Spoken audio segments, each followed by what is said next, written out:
আসসালামু আলাইকুম রহমতুল্লাহ। আউযু বিল্লাহি মিনাশ শাইতানির রাজিম। বিসমিল্লাহির রহমানির রহিম। আলহামদুলিল্লাহি রাব্বিল আলামিন। আসসালাতু ওয়াসসালামু আলা রাসূলিল কারীম। পৃথিবীতে প্রতি সেকেন্ডে মানুষ জন্ম নিচ্ছে, মারা যাচ্ছে। যারা মারা যাচ্ছে তারা প্রত্যেকেই কারো না কারো আপন, কোনো না কোনো ভাবে। আজকে মানে 2 দিন, গত বৃহস্পতিবার রাত থেকে উসমান হাদি যখন মারা গেছে,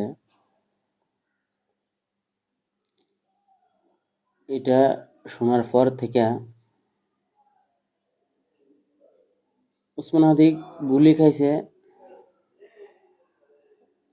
আজকে 8 দিন বা তার বেশি। ওই দিন শুক্রবার ছিল, জুমার নামাজের পর গুলি খাইছে। আমি সাথে সাথে শুনি নাই, আমি একটা প্রোগ্রামে ছিলাম। তো ওই শুক্রবারের সকালবেলা ইউটিউবে উসমান হাদির এই একটা ভিডিও দেখতেছিলাম শুক্রবারের সকালবেলা।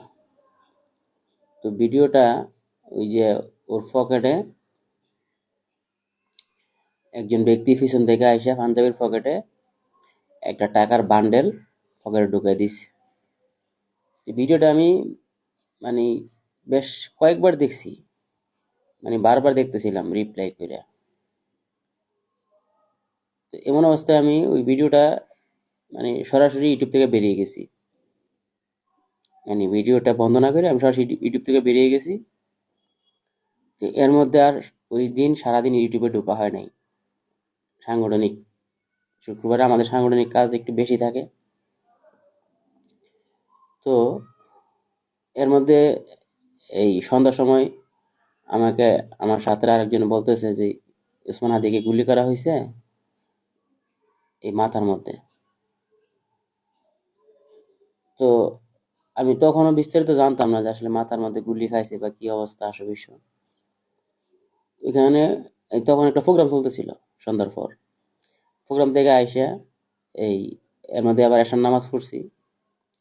এশার নামাজ পড়া যখন আমি ওই বিস্তারিত দেখার জন্য, বোঝার জন্য ইউটিউবে ঢুকলাম। তো শুরুতেই ওই সকালের ভিডিওটা, যেটা ওই সকালে আমি সরাসরি ইউটিউব থেকে বেরিয়ে গেছিলাম, যে ভিডিওটা ওইখান থেকে আবার শুরু হয়েছে। অর্থাৎ তার যে হাসি, একটা অট্ট হাসি, হ্যাঁ, একটা লোক টাকা দিচ্ছে। তো ওই ওই ভিডিওটা দেখা কেমন জানি একটু নার্ভাস হয়ে গেছি। কারণ গত জুলাই বিপ্লবের পর আমাদের এই সামনে দুইটা কণ্ঠ, দুইজন ব্যক্তির কণ্ঠ সবচেয়ে বেশি আমাদেরকে, এই যারা জাগ্রত চিত্তে আমাদেরকে এই পর্যন্ত উৎসাহ উদ্দীপনা, এই বিভিন্ন সাহস প্রেরণা দিচ্ছিল। এই দুজন ব্যক্তি হচ্ছে, একজন হচ্ছে হাসনাত আবদুল্লাহ আর একজন হচ্ছে শরীফ উসমান হাদি। তো আমি এই দুইজন ব্যক্তির ছোট্ট একটা মানে শব্দ মিস করার চেষ্টা করি না। তাদের প্রত্যেকটা বিষয়কে আমি ফলো করি, খুব মন ভরে দেখতে ইচ্ছে করে। উসমান হাদি এবং হাসনাত আবদুল্লাহর এই দুজনের যে কোনো এই আলোচনা, পর্যালোচনা, এই বক্তৃতা, হ্যাঁ, টক শো, সব কিছুই। তো ওই দিন অনেকক্ষণ তার ওই ভিডিওটা আর তার গুলি খাওয়া, তার মধ্যে আবার তার খবরগুলোও দেখলাম সে কি হালতে আছে। তো সবকিছু মিলাইয়া মানে অনেক রাত পর্যন্ত মানে একজন মানে নীরব নিস্তব্ধ ভাবে আছে না, মানে অনেক মানে এই ভাবতে থাকলাম যে আসলে মানে এই যে একটা ছেলে কত মানে হাসি খুশি, আবার কতটা এই বিপ্লবী ভঙ্গি, তার যেই উদ্দীপনাদীপ্ত ভাষণ, বক্তৃতা, এসবগুলা মানে মনের ভিতরে বারবার ঘুরে ঘুরে আসতেছিল। তো এক পর্যায়ে ঘুমিয়ে গেছি।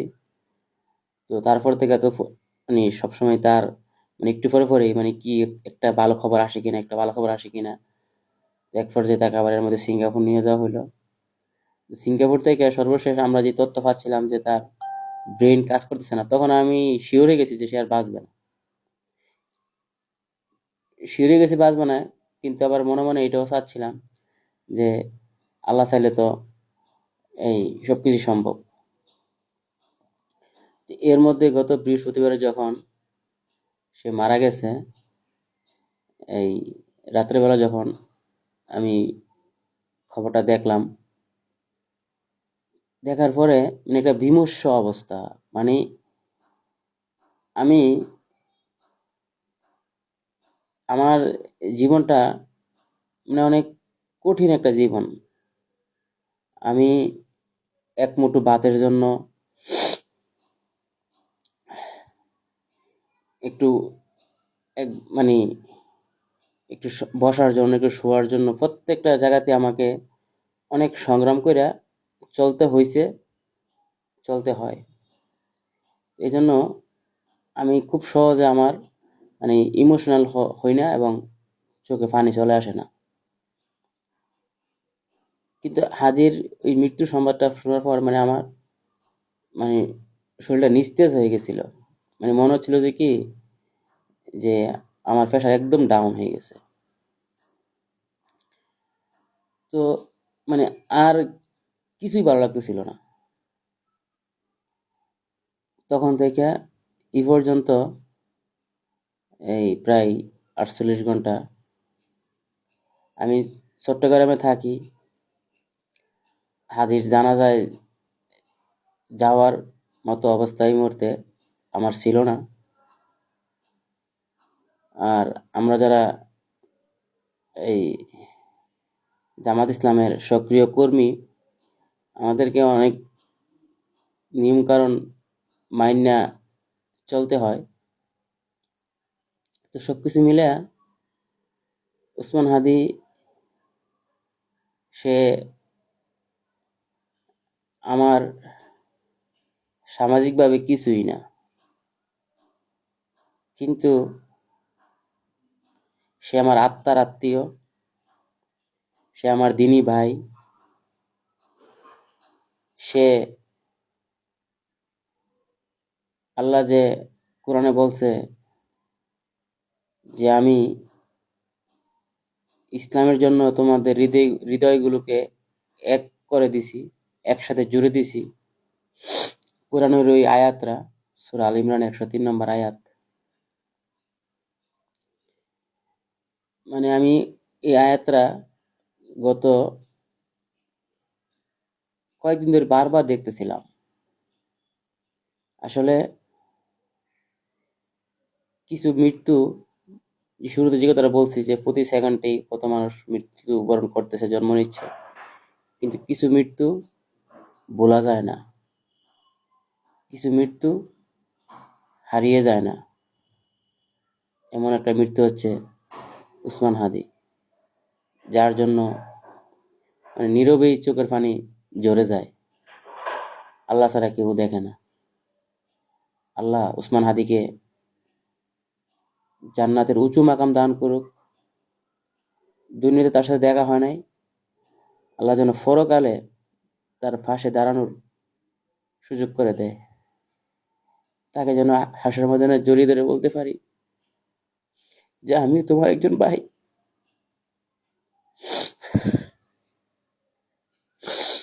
আসসালামু আলাইকুম রহমতুল্লাহ।